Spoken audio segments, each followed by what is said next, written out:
Immigration? Arrivals at that barge, the Bibi Stockholm, the first arrivals, we understand around 50. Discrimination? You've told illegal immigrants to F off back to France. Aberration? I'm truly sorry that there will be some deaths, because when their boats turn back, there will be some deaths. These are the interesting times.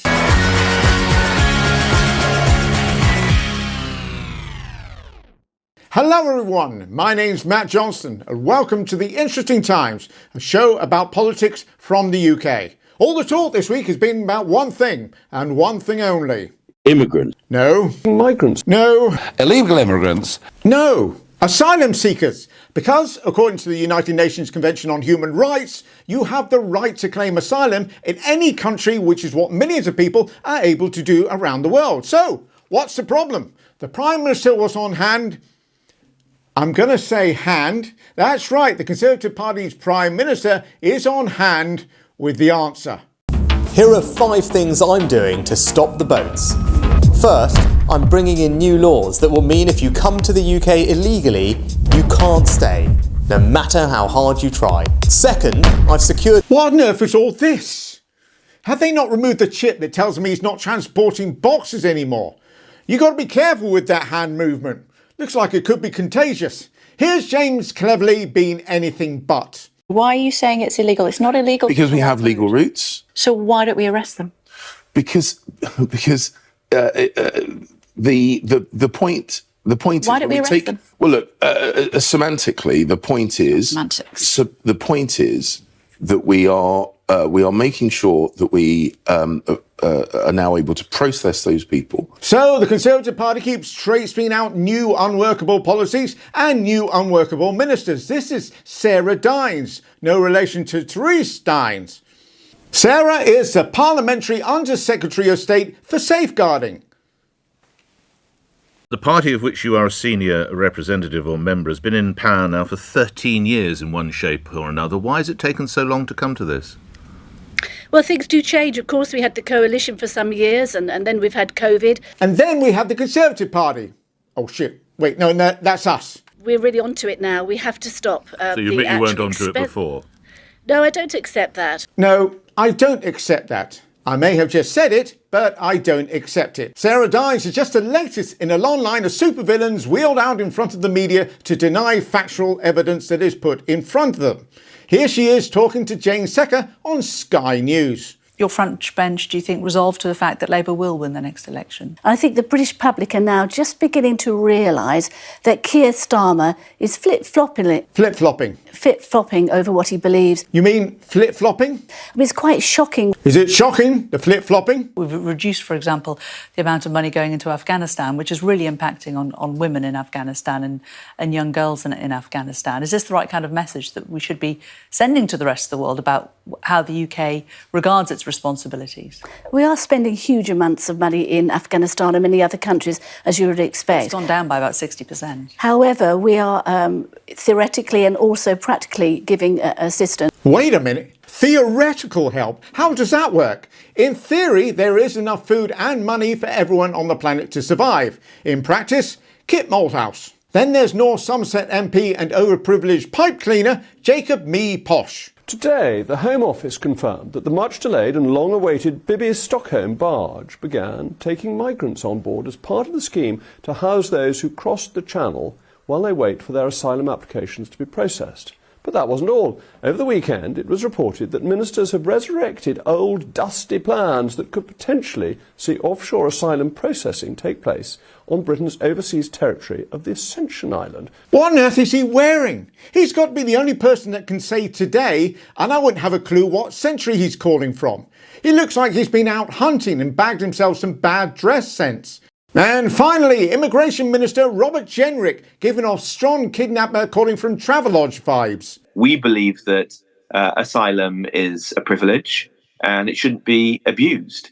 Okay, seeking asylum is a right, and a right that is available to every individual on the planet. Yes, even you when you get chased out of office, metaphorically, at the next election, or literally any time before then. We will put you on a boat.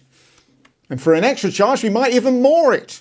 And you're probably thinking that that's about the creepiest video you're going to see of this sociopath this week. But this next video makes Rishi Sunak look positively human. Today, the UK and Turkey have agreed to strengthen our partnership, to enhance cooperation, to help tackle the illegal movement of migrants and to keep both our countries safe. We will sign a memorandum of understanding to improve our intelligence sharing and cooperation. We're going to improve our intelligence sharing.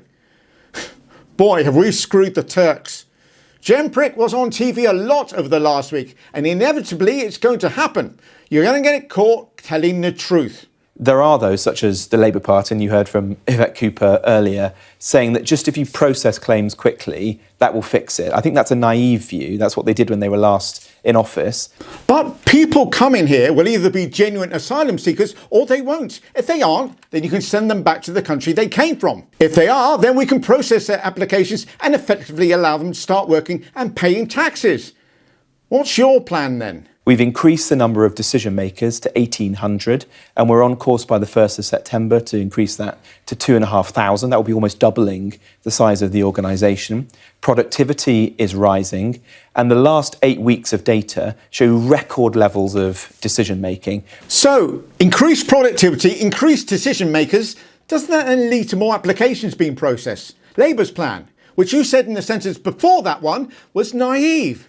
And what is the record levels of decision making, if not on asylum seekers? Brown or red sauce on bacon butties? Brown, clearly. We've got to keep some level of order, for God's sake. But this from Jenrick was just bizarre. It would normally be the strangest thing said by a government minister. Normally. Except the Conservative Party has Lee Anderson as its deputy party chairman. A man with a reputation of saying what's on his mind. And if that was the case, you would expect him to be quieter. Lee Anderson told the right-wing press, the daily expression of ugly xenophobia, that if, as he put it, illegal migrants don't like barges, then they can fuck off back to France. Well, first things first, you have to ask, should a deputy party chairman be using language like that? No, not really. He's not that bloke down the pub, you know, the one looking for somebody to talk to, who says things like, do you know what I think? Which tries we might, we can't avoid. Lee Anderson expresses the righteous indignation of the British people. Yeah, he does it in salty terms. Salty? He's not on shore leave. If he was at school and he said that, he'd get detention. If he worked for a company, he'd get the sack. There seems to be only one place where this is acceptable. Well, two. In the Conservative Party and on GB News, where he's got some admirers. That he could be the way forward to the Conservative Party. Now, let's look what he's talking about, these immigrants, whatever you want to call them. And so they're walking up the gangplank, taking lots and lots of suitcases. And so someone said, how much baggage are you allowed in a dinghy? Who is good? Okay, we've got a few tree huggers down in Weymouth saying welcome and have some flowers and everything. It's like them idiots that would welcome E.T., wasn't it? Did you ever see that film, you know, where the aliens come down, welcome to Earth, and they all got fried up by ray guns? Yes, you remember that scene in E.T. where E.T. zapped Drew Barrymore because she wouldn't let him use the phone. Well, giving people clothes to wear after they've escaped torture or climate catastrophe is just like that, really. Diane Abbott then tweeted something which she shouldn't have done. Following a tragedy off the coast of Italy in which 41 migrants drowned, she tweeted that the migrants have indeed fucked off to the bottom of the sea. Let's play Spot the Difference. Lee Anderson, the Deputy Tory Party chairman, using extremely colourful language, saying that if these migrants don't like the barge, they can F off back to France. A lot of people taking a dim view of that. I think he's basically talking for the people. Adjectives for a government minister, Lee Anderson, to talk about the migrants fucking off: colourful, salty, and talking for the people. Adjectives for Diane Abbott, using Lee Anderson's words against him: bottom of the ocean. Incredibly crass. Unbelievable. Incredibly crass. Yeah. Incredibly crass. Now, I'm sure you're all sat at home wondering what could be the difference between this white Conservative male MP and this black female Labour MP. Well, the difference is she deleted her tweet. Lee stuck on his big boy pants and hobnail boots and dived straight back in. I have stopped in worst accommodation in Skegness, in Blackpool, in Scarborough, in Whitby, all over the country. And did I moan? No, I went for a nice weekend or a week, had a lovely time, didn't complain to anybody. And anybody is complaining about the standard of luxury accommodation, because that's what it is, in this country. Now, I stand by my words. They should go back to where they come from. He has now merged into a cross between a racist Hovis advert and more ridiculous Monty Python skit. Bloody luxury. I remember when we went on holiday to Skegness. Grandad contracted bubonic plague, Auntie Nora's head fell off, and Mother had her entire torso ripped out by a shark. But that didn't stop her getting dinner onto the table, and we never complained, not even when Barry caught Legionnaire's disease. Oh yeah, in case you missed it, after about 40 people were moved to the BB Stockholm, they then had to be moved back off again after the water supply was found to have traces of Legionnaire's disease. Which is one in the eye for all of us Romani liberals that thought that the biggest issue they would face on the barge would be a fire. So Lee Anderson, the best thing since white sliced bread, apparently, not afraid to tell it like it is. Yeah, the only problem with a loose cannon though, you never know when it might go off. Listen, Nigel, I'm not going to sit here and make excuses to anyone. This is out of control. We're in power at the moment. I'm as you say, the deputy chair of the Conservative Party. We're in government. And we have failed on this. There's no doubt about it. We said we're going to fix it. It is a failure. Well, I'm not entirely comfortable saying this, but Lee Anderson's right. I'm just checking for airborne toe-hoofed mammals. The Conservatives have been in power for 13 years, and all they've actually done is bring in an unworkable and costly Rwanda policy that doesn't solve the problem, an illegal and costly barge policy that doesn't solve the problem. No doubt the next step will be to leave the ECHR in order to solve the problem. The government basically has taken a Wile E. Coyote route to dealing with essentially a fairly simple problem. Processing applications coming in quicker than those going out. That's it. Not planes to Rwanda, wave machines or processing centres on Essential Island. The Tories sort of know this, and they've used the plight of refugees to ban the racist drum. But the problem, once you start with the noise and the lies and you make it the problem, all eyes are going to be on what you say and do. Basically, the Tories are at the he who smelt it, dealt it part of their policy making. And it becomes difficult, even impossible for us and sometimes them to know what's what anymore. Case in point, this conversation when the Immigration Minister Robert Jenrick was talking to Andrew Castle on LBC, when things just went from ridiculous to just plain weird. It's also by Keir Starmer's one of his closest advisors who is involved in that legal action. So the Labour Party... What's his name or her name? Who is this person? Who is Sir Keir Starmer's friend? Where is it? Where is the name here? Well, it's in the article. What is the name? Please, what's the name? I don't think you've named. It's illegal, Robert. I don't think you've named the person in this article. So I'll ask you again. Can you just name the person that you claim in your article is stopping people being deported to Rwanda? Who is a mate of Sir Keir Starmer? Can you just give me the name? What's the name? What line? What paragraph? In the Home Secretary. Well, I'll send it to you so you can see it. This is the absolute mystery to me. I don't understand why that is. Why don't you want to name that person when you say that person's name is in that piece and I can't find it? Why don't you want to name that person? Well, I'm sorry to be so stuck on this. No, I understand, but you'll be able to find it online if you take a look. It's absolutely bizarre. Yes, that's our immigration minister on national radio avoiding answering a simple question for all the believability of a teenage boy trying to convince a group of his peers of a mysterious hot girl he definitely lost his virginity to. But here's the thing. This person that he can't or won't name does exist. And he's probably not naming her because everything else he said about her is a lie. Or maybe he's forgotten it. Or maybe he's just messing with people's heads. The thing is, that's not the most important thing about this farcical waste of time. There are people watching that video who either agree with Jenrick and see this hinting of a lawyer as proof that Labour are trying to open our borders to everyone, or there are people that are convinced that he's just made this person up, both of which are wrong and don't address the most important point here, which is that Robert Jenrick, a senior member of government, is expecting sympathy as he feels that lawyers, the legal profession, are against him. But it's not just the lawyers, it's the Labour Party, it's the fire brigade, it's the French, it's the British public. And as Lee Anderson has quite rightly said, it's Conservative Party. But again, that's not the main issue here either. The issue is that the Tories themselves have spent years demonising asylum seekers, claiming that spending money on putting them up in hotels is too costly. Then renting a barge, which works out as more expensive than the Savoy with breakfast per head. Then they say there's too many asylum seekers. Then claim that the solution is to fly 0.005% of them to Rwanda. They say it's not fair that asylum seekers come here illegally, even though they have made it impossible for asylum seekers to come here legally. And they have made stop the boats as a free word pledge when you are never going to stop the boats. And it's all been driven by a Conservative Party that has been in power for 13 years on a policy pushed by someone whose parents came to this country through immigration. And there are wars happening around the world. There are human rights violations being enacted by authoritarian figures. And there are climate disasters sweeping across countries. And we are at the end of a long list of countries that take masses more refugees than we do. Half as many as France, Germany, Spain, Ireland. All for a problem that isn't a problem. We're being told that we're being overwhelmed.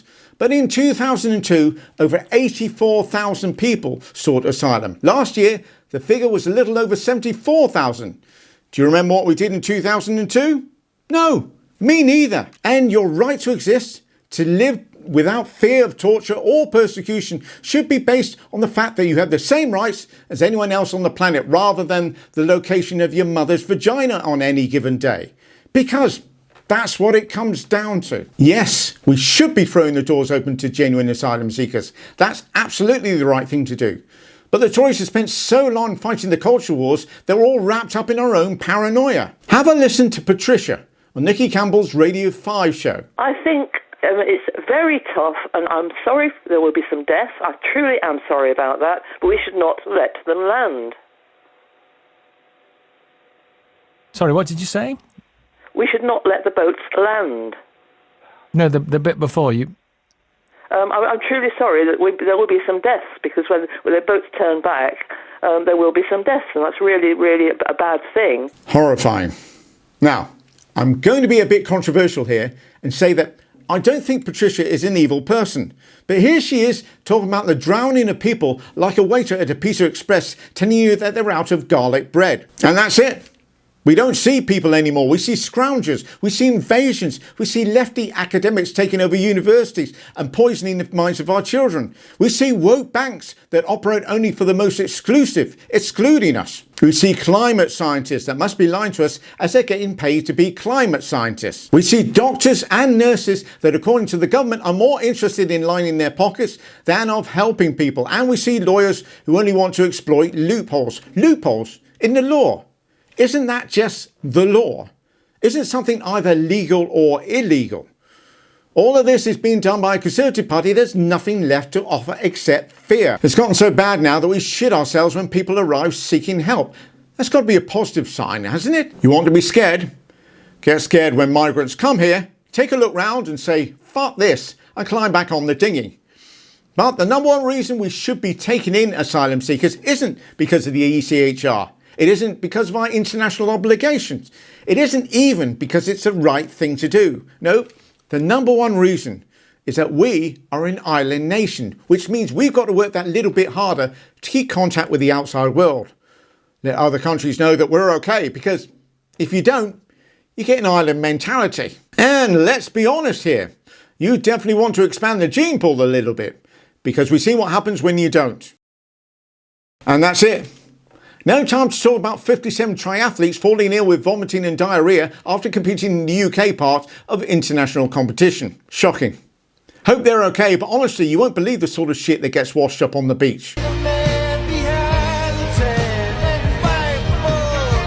No time to talk about the England women's football team, who made it through to the semi-final of the World Cup. And their striker, Alicia Russo, was delighted to be able to get some advice from her idol, David Beckham. Really? How does that work? Hi, David. So amazing to talk to you. Yeah. So, can you tell me, how did you approach getting through to a semi-final of the World Cup? Hello? Hello? No time to talk about my, frankly, rather embarrassing attempts to make this show as popular as possible. I'm going to attempt to appeal to your baser instincts now and show you a pair of tits. And one of them's ripping up a paper coffee cup. Or trying to. I'm not going to bother with this product anymore. I think that Costa Coffee is an absolute waste of time. What? I think that they have absolutely disgraced this country, and I think that they should absolutely get out of it. Ooh, get you. No time to talk about a bunch of yous descending on Oxford Street as the message went out on ticker tape. Isn't that what it's called? Telling them to turn up and loot the place. Disgraceful. Where do these people get the impression that they can just break the law whenever it suits them? Oh, right. Don't worry though, Dixon of Cockley is on the case. So I'm back on the road with Gary Fisher, Gary the cabbie. He speaks common sense. He's dripping with common sense. The youths on Regent Street in London, thieving, being arranged through social media. What's going off, Gary? The mayor had 24 hours to deal with this. It happened.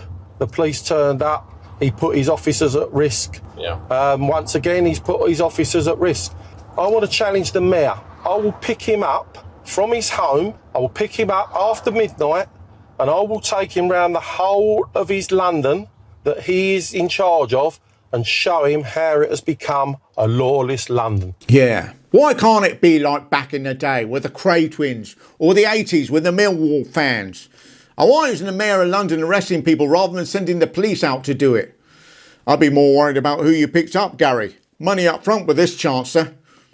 Thank you all so much for watching. Hope you've enjoyed the vid, even if I have been a bit preachy. There is no Interesting Times next Sunday, so the next one will be on Wednesday the 23rd of August. But hey, while you've got a bit of time to kill, how about subscribing, commenting, liking and sharing this video? That would really be appreciated. Take care. Where's my like on? Oh well.